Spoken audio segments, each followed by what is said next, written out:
j'ai souhaité rencontrer les agriculteurs en question pour qu'ils m'éclairent sur le sujet. Mais de mes questions, ils n'en ont pas voulu.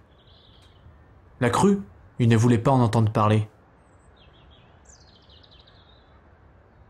Je restais perplexe face à ce comportement, d'autant plus que ce sont les agriculteurs, propriétaires des terres, qui gèrent en partie tes niveaux d'eau dans le marais.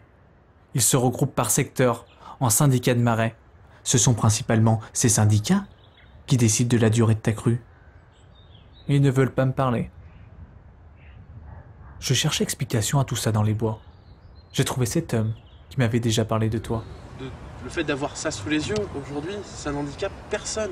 Économiquement, ça n'empêche personne de tirer profit du marais. Et c'est pourtant la condition sine qua non pour qu'on puisse encore parler d'une zone humide ici dans 15 ans, quoi. Il me semblait bien énervé, l'homme des bois. Il voulait m'en dire plus.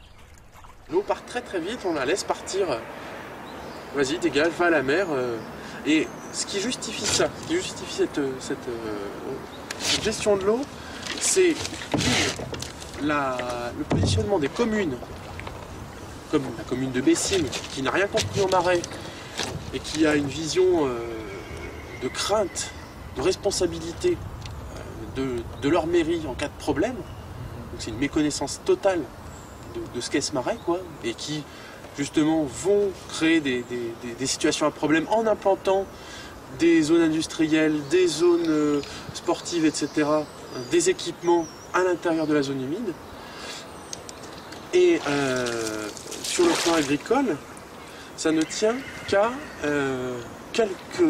quelques exploitants qui se comptent sur les doigts d'une main sur l'ensemble du marais mouillé, mais qui sont vraiment une poignée d'exploitants à faire du maïs dans le marais mouillé et à vouloir, dès le mois de mars, pouvoir venir labourer leurs terres. Sans que Mais ça représente sur chaque commune, là, sur le marais de Bessines, ça représente 15 hectares.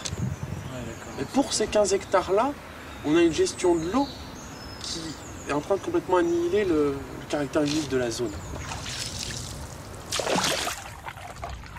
Finalement, c'est ces quelques-uns qui tiennent les syndicats de marais, etc., qui... C'est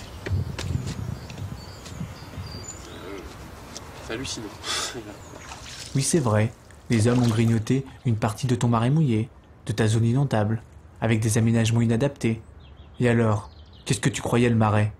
Toi qui te dis être si différent, si particulier, tu pensais échapper à l'expansion humaine, au bouleversement agricole de ces 30 dernières années? Il faut y faire. La culture intensive s'est développée partout. Tu croyais suffire aux exigences de l'homme, avec tes canards, tes roseaux, tes mogettes et tes